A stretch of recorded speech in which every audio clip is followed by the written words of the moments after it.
Welcome to QK news. ముందుగా headlines చూద్దాం. 60 ఏళ్ల ఇళ్లను 22 ఏలో పెడతారా అని హరీష్ రావు ఫైర్. 22 పేరుతో ప్రజలను కార్యాలయాల చుట్టూ తిప్పుతున్నారన్న హరీష్. కాలనీలు, లేఅవుట్ల భూములు 22 ఏలోకి ఎలా వచ్చాయన్న హరీష్. ప్రజల ఆస్తులపై ఆంక్షలేంటి, కారణాలేంటో చెప్పాలనే డిమాండ్. ఆలయ అర్చకుల నియామకాల్లో జోనల్ విధానం లేదన్న మంత్రి ఆనం. 344 పోస్టుల్లో 172 రాయలసీమ ఆలయాలకేనన్న మంత్రి ఆనం. అర్చకుల నియామకాల్లో మెరిట్ ప్రాధాన్యమన్న మంత్రి ఆనం. అధికారంలోకి వస్తే భూలక్ష్మి పథకం అందజేస్తామన్న కల్వకుంట్ల కవిత. భూమి లేని పేదలకు భూములు, భూలక్ష్మి పథకం అందిస్తామని ప్రకటన. పేదలకు భూమి ఉంటేనే సామాజిక న్యాయం జరుగుతుందని కీలక వ్యాఖ్యలు. లోకేష్ రెడ్ బుక్ పై భూమన ఫైర్. ఆధారాలు బయట పెడతానని వ్యాఖ్య. నా కేసుల వెనుక ఏం జరిగిందో ఆధారాలతో చెబుతానన్న భూమన. రెడ్ బుక్ పేరుతో రాజకీయ వేధింపులు చేస్తున్నారని సంచలన ఆరోపణలు. కోర్టులను ఎలా తప్పుదోవ పట్టించారో బయట పెడతానని వెల్లడి. 22 పేరుతో పేదల భూములను లక్ష్యంగా చేసుకున్నారన్న ఈటెల. భూమాఫియాకు మేలు చేసేలా 22 వ్యవహారమన్న ఈటెల రాజేందర్. దశాబ్దాలుగా సాగు చేస్తున్న భూములపై కన్నేంటి అని ఈటెల ప్రశ్న. 22 భూముల చేతిపై సమగ్ర విచారణ జరపాలని డిమాండ్. ఇక వార్త వివరాల్లోకి వెళ్తే, తెలంగాణలో భూములను 22 నిషేధిత జాబితాలో చేర్చడంపై మాజీ మంత్రి బీఆర్ఎస్ ఎమ్మెల్యే హరీష్ రావు తీవ్ర ఆగ్రహం వ్యక్తం చేశారు. 60 ఏళ్లుగా ప్రజలు నివసిస్తున్న ఇళ్లను కూడా 22 జాబితాలో ఎలా చేరుస్తారని ప్రశ్నించారు. రాత్రికి రాత్రే కాలనీలు, లేఅవుట్లు, హెచ్ఎండిఏ, హుడా ద్వారా విక్రయించిన భూములు, ప్రభుత్వం వేలంలో అమ్మిన స్థలాలను నిషేధిత జాబితాలో పెట్టడం ఏంటని నిలదీశారు. భూముల రిజిస్ట్రేషన్ కోసం ప్రజల సబ్ రిజిస్టర్ కార్యాలయానికి వెళ్తే ఎంఆర్ఓ వద్దకు, అక్కడి నుంచి ఆర్డీఓ, కలెక్టర్, యుఎల్సీ కార్యాలయాలకు పంపుతున్నారని ఆరోపించారు. ప్రభుత్వ నిర్ణయాల కారణంగా సామాన్యులు తీవ్ర ఇబ్బందులు పడుతున్నారని అన్నారు. భూములపై హక్కులు కలిగి ఉన్న ప్రజలకు రిజిస్ట్రేషన్ ప్రక్రియ సులభతరం చేయాల్సింది పోయి అనేక కార్యాలయాల చుట్టూ తిప్పడం సరికాదన్నారు. 22 జాబితాలో భూములను చేర్చడానికి కారణాలు ఏమిటో ప్రభుత్వం స్పష్టంగా చెప్పాలని డిమాండ్ చేశారు. 22 కింద నిషేధిత జాబితాలు పెడితే ఆ ప్రజలు ఏం కావాలి? కార్తీక్ ఏమన్నాడు? సబ్ రిజిస్ట్రార్ దగ్గరికి పోతే ఎంఆర్ఓ దగ్గరికి పోమంటుండు, ఎంఆర్ఓ దగ్గరికి పోతే ఆర్డీఓ గారి దగ్గరికి పో అంటుండు, ఆర్డీఓ దగ్గరికి పోతే కలెక్టర్ గారి దగ్గరికి పో అంటుండు, కలెక్టర్ గారిని కలిస్తే ఇది యుఎల్సి సమస్య, యుఎల్సి ఆఫీస్ కు పో అంటున్నారు. అంటే ప్రజలు ఎందుకు తిరగాలి? మీరు చేసిన తప్పులకు శిక్ష ప్రజలకెందుకు అని ఈరోజు బీఆర్ఎస్ పార్టీ ప్రశ్నిస్తా ఉంది. తప్పు మీది, ప్రజలకెందుకు శిక్ష? ఎందుకు పెట్టినారు ఈ భూములు? ఎవరు పెట్టమన్నారు? 2008లో ఆనాటి కాంగ్రెస్ ప్రభుత్వం యుఎల్సి రద్దు చేసింది. యుఎల్సి రద్దయిన తర్వాత ఆ భూములన్నీ పట్టా భూములుగా మారినాయి, లేఅవుట్లు అయినాయి, ప్రజలు ఇల్లు కట్టుకున్నారు, అపార్ట్మెంట్లు కొనుక్కున్నారు, ప్రజలు అక్కడ నివసిస్తున్నారు. 20 ఏళ్ల నుంచి లేని సమస్య రాత్రికి రాత్రే మీకు ఎందుకు ఆ బుద్ధి పుట్టింది? ఆ యుఎల్సిలో పరిష్కారమైన భూములన్నీ కూడా ఎందుకు నిషేధిత జాబితాలో పెట్టారు అని ఈరోజు మేము అడుగుతా ఉన్నాం. బిగ్ టీవీలో పనిచేస్తున్న అశోక్ అనే ఎడిటర్ 22 నిషేధిత జాబితా కారణంగా ఎదుర్కొంటున్న సమస్యను బీఆర్ఎస్ ఎమ్మెల్సీ దాసోజు శ్రవణ్ వెల్లడించారు. అశోక్ ఎంతో కష్టపడి సంపాదించిన 40 లక్షలను ఇంటి యజమానికి చెల్లించి ఇల్లు రిజిస్ట్రేషన్ చేసుకోవడానికి వెళ్లిన సమయంలో ఆ ఆస్తి 22 జాబితాలో ఉన్నట్లు తెలిసిందని తెలిపారు.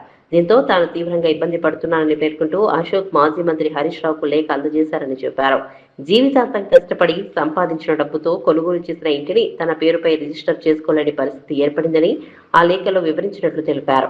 22 నిషేధిత జాబితాలో ఆస్తులు చేరడంతో సామాన్యులు ఎదుర్కొంటున్న ఇబ్బందులను ఈ ఘటన ఉదాహరణగా నిలుస్తుందని దాసోజు శ్రవణ్ అన్నారు. ఫ్లాట్ కొనుక్కోలేను కానీ సెకండ్ హ్యాండ్ ఫ్లాట్ కొనుక్కుంటా అని చెప్పని సెకండ్ హ్యాండ్ ఫ్లాట్ కోసం 40 లక్షలు పోగు చేసుకుని ఆ ఇల్లు కొనుక్కోవడం కోసం ఆల్రెడీ ఓనర్ కు డబ్బులు ఇచ్చి రిజిస్ట్రేషన్ దగ్గరికి పోతే ఇది 22 ఉంది అని చెప్పని ఏ రకంగా నేను బాధపడుతున్నా అని చెప్పని ఒక జర్నలిస్ట్ సోదరుడు, సమాజంలో ప్రశ్నించగలిగేటువంటి వాడు, వాళ్ళు ప్రశ్నిస్తే సమాజం వింటుంది, అటువంటి వ్యక్తి కూడా ఇవాళ బాధను వ్యక్తీకరిస్తూ హరీష్ దగ్గరికి వచ్చి ఈ యొక్క వినతి పత్రాన్ని ఇచ్చిపోయిన పరిస్థితి. ఇట్లా చాలా మంది అశోకులు ఉన్నారు. ఇవాళ లక్షలాది మంది, కోటాను కోట్ల మంది ఇవాళ ఈ 22 వల్ల ఇవాళ నానా ఇబ్బంది గురవుతున్నట్టు పరిస్థితి. వీళ్ళందరికీ తగిన గుణపాఠం చెప్పే విధంగా మన పోరాటాన్ని ఇంకా బలంగా ముందుకు తీసుకెళ్దామని చెప్పి తెలియజేస్తూ ఆలయ అర్చకులు వేద పండితుల నియామకాల్లో జోనల్ విధానం అమల్లో లేదని దేవాదాయ శాఖ మంత్రి అసెంబ్లీలో స్పష్టం చేశారు. ఆధునిక ఎమ్మెల్యే పార్థసారథి అడిగిన ప్రశ్నకు మంత్రి సమాధానమిచ్చారు. రాయలసీమ ప్రాంతానికి చెందిన ఆలయ నియామకాల్లో వివక్ష జరుగుతోందని ప్రభుత్వం వద్ద ఎలాంటి నివేదికలు లేవని తెలిపారు. ఇటీవల భర్తీ చేసిన 344 పోస్టుల్లో 172 పోస్టులను రాయలసీమ ప్రాంతంలోని ప్రధాన ఆలయాలకు కేటాయించినట్లు చెప్పారు. శ్రీశైలం, మహానంది, శ్రీకాళహస్తి, కాణిపాకం వంటి ప్రముఖ ఆలయాల్లో అర్చకులు, వేద పండితులు నియామకాలు వేద ఆగమ శాస్త్ర ప్రకారం విజ్ఞానం, విద్యార్హతలు, ప్రతిభ ఆధారంగా జరుగుతున్నాయని తెలిపారు. ఇంటర్వ్యూలను పారదర్శకంగా నిర్వహిస్తూ వీడియో రికార్డింగ్ చేస్తున్నామని వెల్లడించారు. జోన్ 4 పరిధిలోని ప్రధాన ఆలయాల్లో ఇంకా 147 పోస్టులు ఖాళీగా ఉన్నాయని చెప్పారు. నిబంధనల ప్రకారం త్వరలోనే ఈ ఖాళీలను భర్తీ చేస్తామని మంత్రి హామీ ఇచ్చారు. ఎక్కడైనా అవకాశం వచ్చినప్పుడు ఆ ప్రాంతంలో ఉన్నటువంటి ఆ యొక్క పోస్టుల యొక్క పరిధి, కేడర్ పోస్టింగ్ పరిధి, వాటిని దృష్టిలో పెట్టుకునే వేద పండితులు, విజ్ఞానవంతుల్ని దీనిలో తీసుకోవడం జరుగుతుంది అధ్యక్ష. అటువంటప్పుడు ప్రాంతాన్ని దృష్టిలో పెట్టుకుంటే వేదం, ఆగమం వెనకబడుతుంది అధ్యక్ష. ప్రధాన కర్తవ్యం వేదం ఉండాలి, ఆగమ పండితులు ఆలయాల్లో ఉండాలి, వచ్చిన భక్తులకి సరైనటువంటి సేవలు అందించడానికి అగ్రభాగాన వేద విజ్ఞానులు, ఆగమ పండితులకి ప్రాధాన్యత ఇస్తున్నాం అధ్యక్ష. రాయలసీమ ప్రాంతంలో 1431 అప్లికేషన్లు వస్తే నేను ఇప్పుడు చెప్పాను అధ్యక్ష, 172 ఖాళీలని రాయలసీమ వాసులకే సెలక్షన్లో వచ్చింది. ఈ 1431 వాళ్ళలో కూడా ఎవరు తక్కువ వాళ్ళు లేరు అధ్యక్ష. అందరూ 95 మార్కులు పైన వచ్చిన వాళ్ళు. 0.1, 0.2 లెక్కేసుకుని వాళ్ళని ఈ వేద పండితులు, ఆగమ పండితులు, నిష్ణాతులు సెలెక్ట్ చేశారు అధ్యక్ష. దీంట్లో ఎక్కడ కూడా వేరే రకమైనటువంటి సెలక్షన్ ప్రాసెస్లో తేడా లేదు అధ్యక్ష. రికార్డ్ చేశారు అధ్యక్ష, వీడియో రికార్డింగ్ చేశారు. వీడియో రికార్డింగ్ చేసి ఇంటర్వ్యూకి వచ్చిన వాళ్ళకే మళ్ళీ చూపించడం జరిగింది. కాబట్టి ఎక్కడ కూడా దాంట్లో పొరపాట్లు జరగలేదు అధ్యక్ష. హైదరాబాద్ కేబీఆర్ పార్కు పరిసరాల్లో 1 వే ట్రాఫిక్ విధానం కొనసాగుతోంది. 7 ఫ్లైఓవర్లు, 7 అండర్ పాస్ల నిర్మాణానికి వీలుగా ఈ విధానాన్ని అమలు చేస్తున్నట్లు హైదరాబాద్ పోలీస్ కమిషనర్ సజ్జనార్ తెలిపారు. సుమారు 1100 కోట్ల అంచనా వ్యయంతో చేపడుతున్న ఈ పనులు వ్యూహాత్మక రహదారి అభివృద్ధి కార్యక్రమంలో భాగంగా జరుగుతున్నాయని తెలిపారు. జీహెచ్ఎంసీ కమిషనర్ తో కలిసి సిపి సజ్జనార్ పనులను, ట్రాఫిక్ ఏర్పాట్లను పరిశీలించారు. ఇప్పటికే 15 పిల్లర్ల నిర్మాణ పనులు కొనసాగుతున్నాయని తెలిపారు.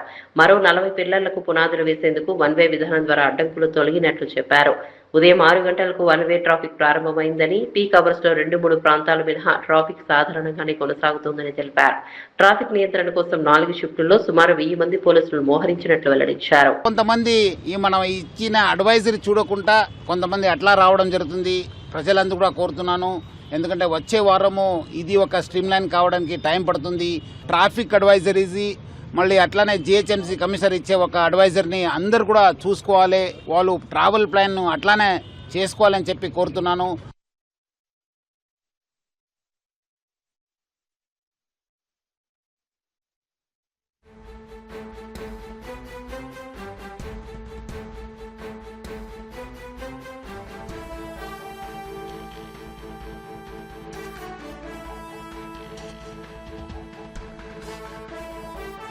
వల్ల అరౌండ్ ఒక 40 బేస్మెంట్స్ వేయడానికి అవకాశం, ఫౌండేషన్ వేయడానికి అవకాశం ఉన్నాయి.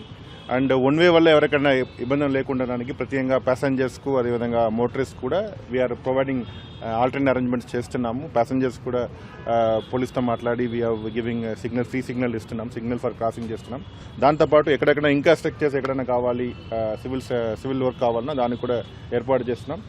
1 way will reduce the traffic time. అదేవిధంగా మీకు ఓవరాల్ చూసుకున్న ఫ్యూయల్ కన్సంప్షన్ తగ్గుతుంది. మీకు పూర్తిగా దీనివల్ల 2-3 ఏరియాలో మేజర్ సిగ్నల్స్లో ఫ్రీ ఫ్లో ఉంటుంది. కొంచెం ఇనిషియల్ ఒక 2-3 డేస్ మీకు కొంచెం కష్టంగా ఉంటుంది. అండ్ కొంచెం మీరు అడ్జస్ట్ చేసుకుంటా ఈజీగా 1 వే కూడా ప్రతి ఒక్కరికి ఫ్రీ లెఫ్ట్ తీసుకొని వెళ్ళడానికి అవకాశం ఉన్నాయి. తెలంగాణ రక్షణ సేన చీఫ్ కల్వకుంట్ల కవిత కీలక ప్రకటన చేశారు.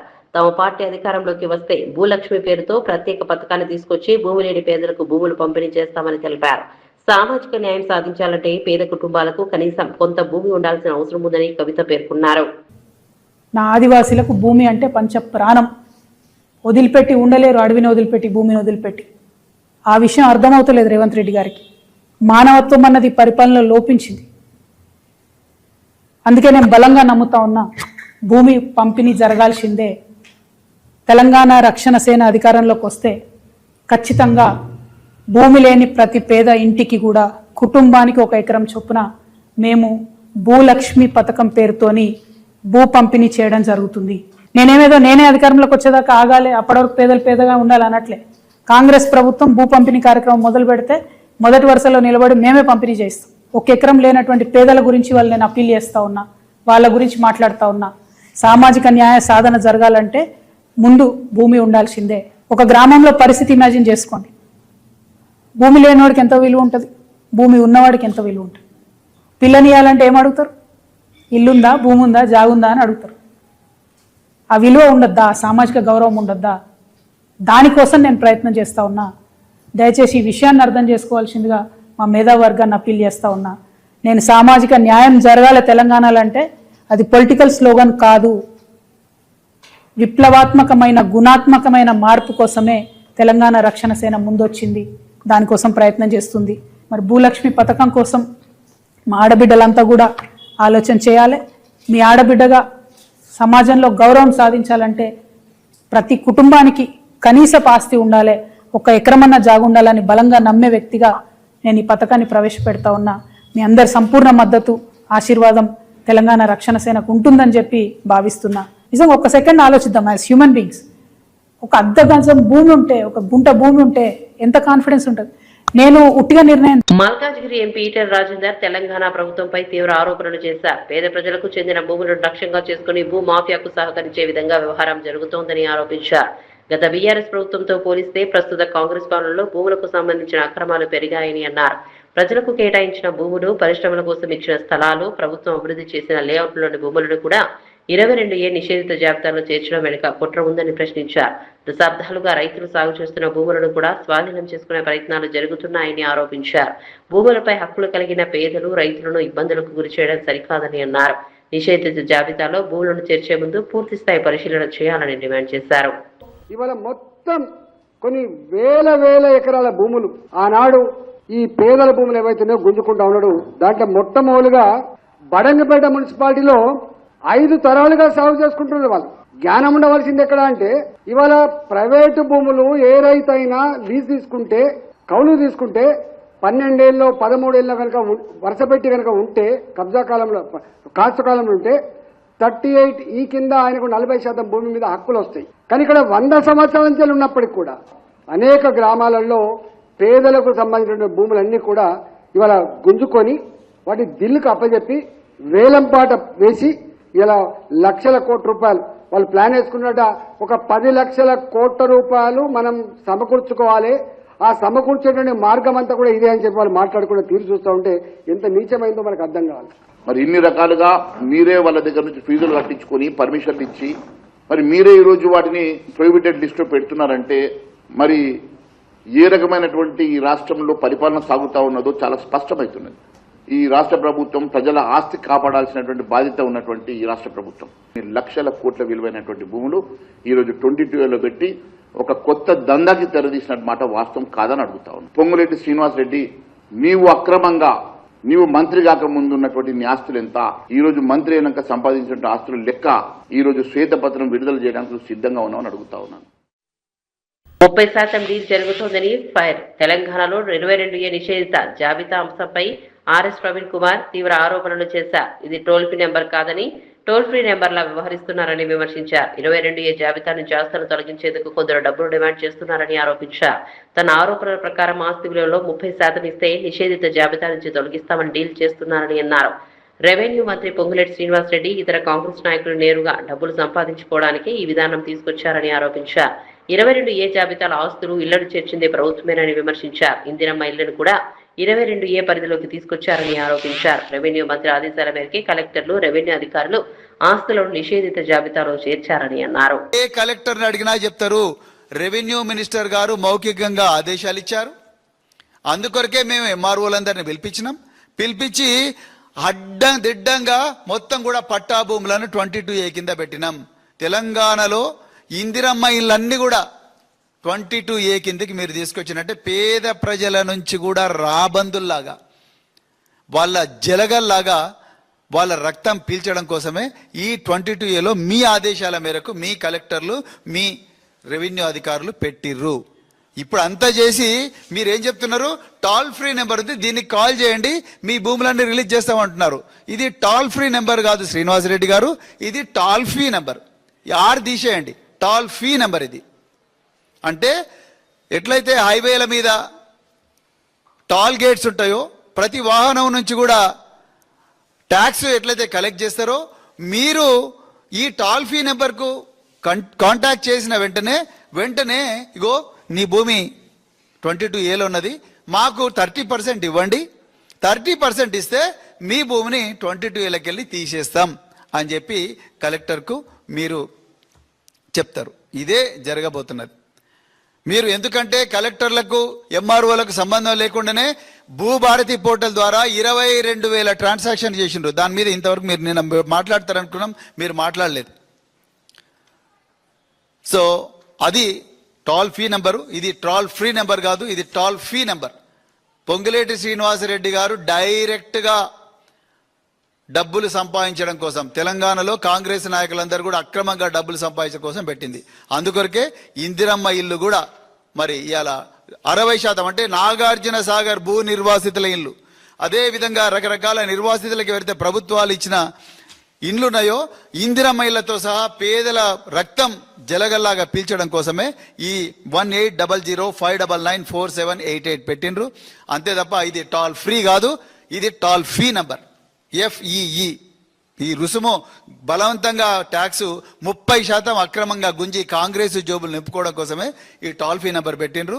22A అంత పెద్ద కుంభకోణం, భూ కుంభకోణం ఈ భారతదేశ చరిత్రలో ఏది జరిగి ఉండదు. అది కాంగ్రెస్ పార్టీకే ఈ చెల్లుతుంది, కాంగ్రెస్ పార్టీకే వస్తాయి ఇట్లాంటి విద్యలన్నీ, ఇంకెవరికి రావని చెప్పి. తిరుపతి సబ్ రిజిస్టర్ కార్యాలయంలో అవినీతి నిరోధక శాఖ అధికారులు ఆకస్మిక తనిఖీలు నిర్వహించారు. కార్యాలయంలో లెక్కల్లో చూపని 2.48 లక్షల నగదును ఏసీబీ అధికారులు స్వాధీనం చేసుకున్నారు.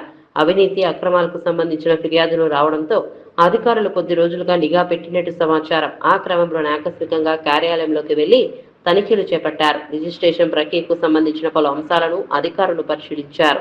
కార్యాలయంలోని నగదు లావాదేవీలు, రికార్డులు, సంబంధిత పత్రాలను కూడా తనిఖీ చేసినట్లు తెలుస్తోంది.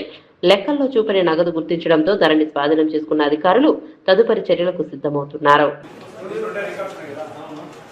జిల్లా ప్రజలందరికీ తిరుపతి ఏసీబీ అధికారైన నేను ఎం శ్రీనివాసరావు డిఎస్పీని, నాతో పాటు మా సిబ్బంది ఇన్స్పెక్టర్లు సిబ్బంది అంతా ఉన్నారు. ఈరోజు మేము తిరుపతి పట్టణంలోని సబ్ రిజిస్టర్ ఆఫీస్ మీదకి ఆకస్మిక తనిఖీకి వచ్చాము. ఈ సబ్ రిజిస్టర్ ఆఫీసు తిరుపతి మీద అనేక ఆరోపణలు వచ్చినాయి, బ్రైబ్ ఆరోపణలు వచ్చినాయి. దీని మీద మేము నిఘా పెట్టాము. నిఘా పెట్టిన తర్వాత ఉన్నతాధికారుల యొక్క ఆదేశం మేరకు ఈరోజు మేము మా సిబ్బందితో సబ్ రిజిస్టర్ ఆఫీసు తిరుపతి మీద సర్ప్రైజ్ చెక్ చేసాము.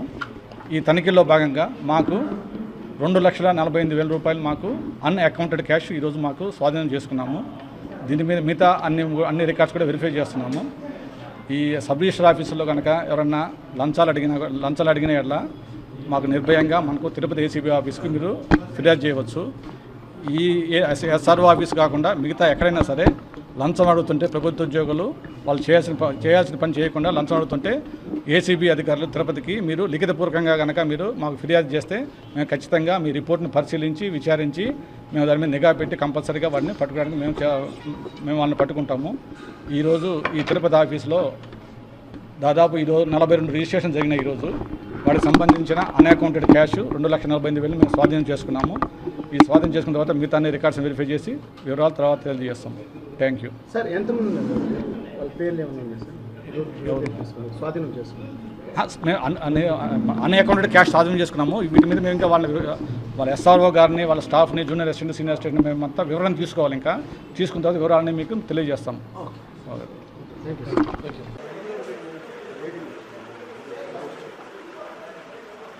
మాజీ చైర్మన్ భూముల కరుణాకర్ రెడ్డి తనపై నమోదైన కేసులు, దర్యాప్తు వ్యవహారాలపై కీలక వ్యాఖ్యలు చేశారు. తనపై లోకేష్ రెడ్డి రాజ్యాంగం ఎలా అమలవుతుందో ఆధారాలతో సహా బయట పెడతానని చెప్పారు. తనపై ఏ విధంగా ఆ కేసులు నమోదు చేశారో, ఆ కేసుల వెనుక జరిగిన పరిణామాలు ఏమిటో ప్రజలకు వివరిస్తానన్నారు. కోర్టులను ఎలా తప్పుదో పట్టించేందుకు ప్రయత్నించారనే అంశాలను కూడా ఆధారాలతో వెల్లడిస్తానని తెలిపారు. రాజకీయ పరిస్థితులను లక్ష్యంగా చేసుకుని కేసులు నమోదు చేస్తున్నారని భూమన ఆరోపించారు. చట్టపరమైన వ్యవస్థలను రాజకీయ ప్రయోజనాల కోసం ఉపయోగించకూడదని అన్నారు. తనపై జరిగిన వ్యవహారంలో వాస్తవాలను ప్రజల ముందుకు తీసుకొస్తానని స్పష్టం చేశారు. ఇప్పటికే తనకు సంబంధించిన కొన్ని పత్రాలు, ఆధారాలు సేకరించినట్లు తెలిపారు. పేరు మీద నా మీద రిజిస్టర్ చేశారు. ఎలా? ఇక్కడ ఇంకా తమాషైన విషయం గారు, దీనికి సంబంధించిన SHO ఎవరైతే ఉన్నారో అంటే పోలీస్ స్టేషన్ CI తిరుచానూరు, అతన్ని సముదాయించో చంద్రబాబు, లోకేష్ గారు డీజీపీ చేత బెదిరించో ఒక ఛార్జ్ మెమో ఇష్యూ చేశారు సిఐకి. మళ్ళీ మేము చూసుకుంటాంలే, నువ్వు భయపడద్దు అని. కానీ ప్రస్తుతానికి తప్పదు. ఇది కలెక్టర్ మీద కంప్లైంట్ ఇప్పించటం అన్నది ఏదో పొరపాటు జరిగినట్టుగా ఉంది అని ఆయనకు ఛార్జ్ మెమో ఇచ్చి ఆయన చేత ఆయన ఏం చేశాడు,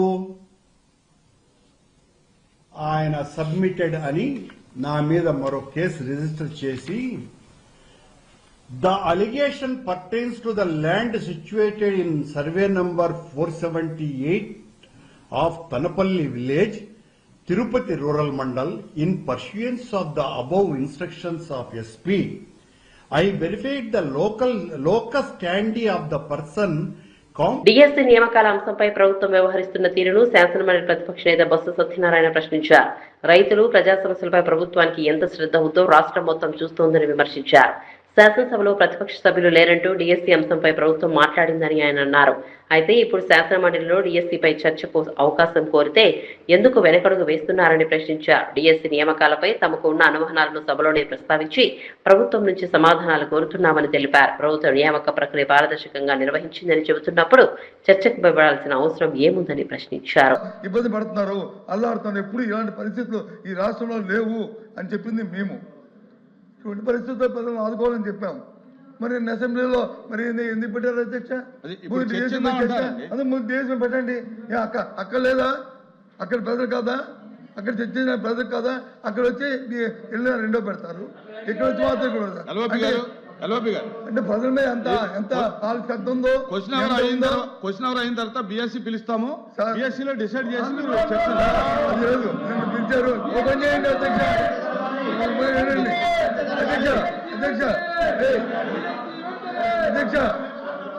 అధ్యక్ష ఓపెన్ చేయండి. ఇప్పుడు 4 రోజులు పెట్టారు అసెంబ్లీని, ఇంకో 2 రోజులు పొడిగించండి, పొడిగించండి, మాట్లాడుకుందాం.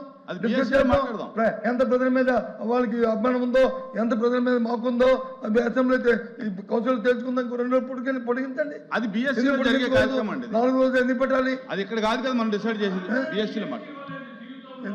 సరే నర్సంపేటలో మాజీ ఎమ్మెల్యే పెద్ది సుదర్శన్ రెడ్డి విగ్రహం కూల్చివేతపై బీఆర్ఎస్ నేతలు తీవ్ర ఆగ్రహం వ్యక్తం చేశారు. సుమారు 1500 మంది పోలీసులతో నర్సంపేటను నిర్బంధించి విగ్రహాన్ని కూల్చివేశారని మాజీ ఎంపీ వినోద్ కుమార్ ఆరోపించారు. ప్రైవేట్ భూమిలో ఉన్న విగ్రహాన్ని ఎలాంటి నోటీసులు ఇవ్వకుండా కూల్చే అధికారం ఎవరు ఇచ్చారని ప్రశ్నించారు. విగ్రహం తొలగింపు సమయంలో శాంతి భద్రతల సమస్యలు తలెత్తకుండా చర్యలు తీసుకోవాల్సిన బాధ్యత ప్రభుత్వంపై ఉందన్నారు. ఈ ఘటనకు బాధ్యులైన కాంగ్రెస్ నాయకులు, అధికారులను ఎవరిని వదిలిపెట్టబోమని హెచ్చరించారు. నర్సంపేటలో ఉద్రిక్తతలకు తావు లేకుండా వెంటనే పెద్ది సుదర్శన్ రెడ్డి విగ్రహాన్ని తిరిగి ఏర్పాటు చేయాలని డిమాండ్ చేశారు. ఇదే పెద్ది సుదర్శన్ రెడ్డి గారు అక్కడ అసైన్మెంట్ ల్యాండ్ నిర్వాసితులకి రాష్ట్ర ప్రభుత్వం తరఫున ప్రతి ఎకరానికి కంపెన్సేషన్ ఇప్పించి ఆ హాస్పిటల్ కట్టించాడు. మిగిలిపోయిన జాగలో ఆ దాతలు ఇలా మా భూమి ఇస్తామని చెప్పినారు. అది ప్రభుత్వ భూమి కాదది, that is an assignment land. ఇంతకుముందు దయాకర్రావు గారు చెప్పినట్టు నోటీసులు ఇవ్వకుండా కూల్చినందుకు మీరే శిక్షార్హులు, జిల్లా కలెక్టర్ గారు, జిల్లా సిపి గారు. మేము వదిలిపెట్టాం, డెఫినెట్గా లీగల్గా హైకోర్టులో ఫైల్ చేస్తాం. ఏం హక్కు ఉన్నది నీకు? మేము రోడ్ల మీద విగ్రహాలు పెట్టలేదు. ఇలా రోడ్ల మీద ఉన్న విగ్రహాల లిస్ట్ తీసుకొచ్చి పెడతాం. ఇదే సిపి గారు, ఇదే కలెక్టర్ గారు కూల్చుతారా? ఎస్, జిల్లా కలెక్టరు, జిల్లా సిపి గారిని నేను డిమాండ్ చేస్తున్నాను. ఇలా రాష్ట్రంలో ఉన్నటువంటి మీ డీజీపీ గారు ఆనంద్ గారిని అడుగుతున్నాను, విగ్రహాలు కూల్తాను. ఎన్ని విగ్రహాలు ఉన్నాయి పర్మిషన్ లేకుండా? ఏం సొయ్యి ఉన్నదా? తెలివి ఉన్నదా? నిన్నగాక మొన్న చచ్చిపోతాడు, గుండె జబ్బుతో చచ్చిపోతాడు. ఆయనను నెల దినం కాకముందే విగ్రహాన్ని కూల్చేసినట్టే ఎంత కుటిల రాజకీయాలు ఈ రోజు రేవంత్ రెడ్డి నడుపుతున్నాడనేది చెప్తున్నాను. ఇదే సిపి గారు చెప్పిన ఎంత ఘర్షణలు ఉంటే ఇదే మాధవరెడ్డి, ఇదే రేవంత్ రెడ్డి పిసిసి అధ్యక్షుడిగా అడుగు పెట్టనీయలేదు. రాహుల్ గాంధీ చేస్తే రేవంత్ రెడ్డి వరంగల్లో ఉన్నాడు, నర్సంపేటలో అడుగు పెట్టనీయలేదు ఇదే మాధవరెడ్డి అని చెప్పి సిపి గారికి చెప్పిన నేను. అంత ఘర్షణ వాతావరణం క్రియేట్ చేసేటువంటి రాజకీయ నాయకులు ఆ ప్రాంతంలో ఉంటారమ్మా, జాగ్రత్తగా దీన్ని డీల్ చేయాలని చెప్పినాం. రేవంత్ రెడ్డిని అడుగు పెట్టనీయలేదు ఇదే మాధవరెడ్డి. ప్రభుత్వ బీర్లా ఐలయ్య బీసీల సమస్యలపై మాట్లాడే నైతిక అర్హత బీజేపీకి లేదని ఆలేరు ఎమ్మెల్యే ప్రభుత్వ బీర్లా ఐలయ్య తీవ్ర విమర్శలు చేశారు. తెలంగాణ బీజేపీకి చెందిన నేతలకు జాతీయ స్థాయిలో సరైన ప్రాధాన్యత ఇవ్వలేదని ఆరోపించారు. ఓబీసీ మోర్చా జాతీయ అధ్యక్ష పదవి నుంచి లక్ష్మణ్ ఎందుకు తొలగించారని ప్రశ్నించారు. బండి సంజయ్ను తెలంగాణ బీజేపీ అధ్యక్ష పదవి నుంచి తొలగించి కిషన్ రెడ్డికి బాధ్యతలు అప్పగించిన విషయాన్ని గుర్తు చేశారు. ముఖ్యమంత్రి రేవంత్ రెడ్డి బీసీ వర్గాల సామాజిక రాజకీయ అవకాశాలు కల్పిస్తున్నారని అన్నారు. 1931 తర్వాత తెలంగాణలో బీసీ కులగణన చేపట్టిన ప్రభుత్వం కాంగ్రెస్ దేనని పేర్కొన్నారు. బీసీలకు 42% రిజర్వేషన్లు కల్పించేందుకు అసెంబ్లీలో చట్టం వేసి కేంద్రానికి పంపించామని తెలిపారు. బీసీ బిల్లు ఆమోదమవుతే 42% రిజర్వేషన్లు అమలు చేసేవాళ్లమని అన్నారు. తెలంగాణలో బీసీలకు రాజకీయంగా కూడా అవకాశాలు కల్పిస్తున్నామని తెలిపారు. పిలిపించి అడ్డంగా మొత్తం కూడా పట్టా భూములను 22A కింద పెట్టినాం. తెలంగాణలో ఇందిరమ్మ ఇళ్ళన్నీ కూడా 22A కిందకి మీరు తీసుకొచ్చినట్టే పేద ప్రజల నుంచి కూడా రాబందుల్లాగా వాళ్ళ జలగల్లాగా వాళ్ళ రక్తం పీల్చడం కోసమే ఈ 22Aలో మీ ఆదేశాల మేరకు మీ కలెక్టర్లు మీ రెవెన్యూ అధికారులు పెట్టిర్రు. ఇప్పుడు అంతా చేసి మీరేం చెప్తున్నారు? టోల్ ఫ్రీ నెంబర్ ఉంది, దీనికి కాల్ చేయండి, మీ భూములన్నీ రిలీజ్ చేస్తామంటున్నారు. ఇది టోల్ ఫ్రీ నెంబర్ కాదు శ్రీనివాసరెడ్డి గారు, ఇది టోల్ ఫ్రీ నెంబర్. ఆర్ తీసేయండి, టోల్ ఫ్రీ నెంబర్ ఇది. అంటే ఎట్లయితే హైవేల మీద టోల్ గేట్స్ ఉంటాయో ప్రతి వాహనం నుంచి కూడా ట్యాక్స్ ఎట్లయితే కలెక్ట్ చేస్తారో మీరు ఈ టోల్ ఫ్రీ నెంబర్కు కాంటాక్ట్ చేసిన వెంటనే ఇగో నీ భూమి 22Aలో ఉన్నది, మాకు 30% ఇవ్వండి, 30% ఇస్తే మీ భూమిని 22Aలోకి వెళ్ళి తీసేస్తాం అని చెప్పి కలెక్టర్కు మీరు చెప్తారు. ఇదే జరగబోతున్నది. మీరు ఎందుకంటే కలెక్టర్లకు ఎంఆర్ఓలకు సంబంధం లేకుండానే భూభారతి పోర్టల్ ద్వారా 22,000 ట్రాన్సాక్షన్ చేసిండ్రు. దాని మీద ఇంతవరకు మీరు నేను మాట్లాడతారనుకున్నాం, మీరు మాట్లాడలేదు. తెలంగాణలో బీసీలకు రాజకీయంగా కూడా అవకాశాలు కల్పిస్తున్నామని తెలిపారు. గాంధీ నెహ్రూపై కూడా కేసులు పెడతారా? వందే మాతరం పాట విషయంలో జరుగుతున్న వివాదంపై కాంగ్రెస్ జాతీయ అధ్యక్షుడు మల్లికార్జున ఖర్గే స్పందించారు. మహాత్మా గాంధీ జవహర్లాల్ నెహ్రూ పాడిన అదే వందే మాతరం పాటను తాను పాడానని తెలిపారు. దానిని పాడటం నేరమైతే గతంలో గాంధీ నెహ్రూ కూడా అదే నేరం చేసినట్లవుతుందని వ్యాఖ్యానించారు.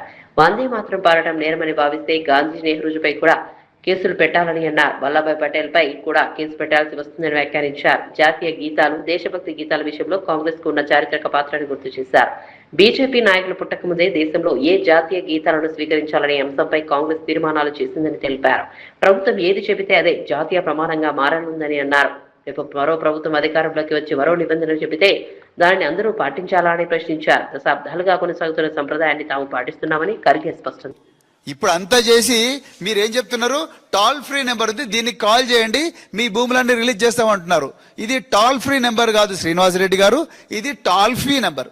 ఆర్ తీసేయండి, టోల్ ఫ్రీ నెంబర్ ఇది.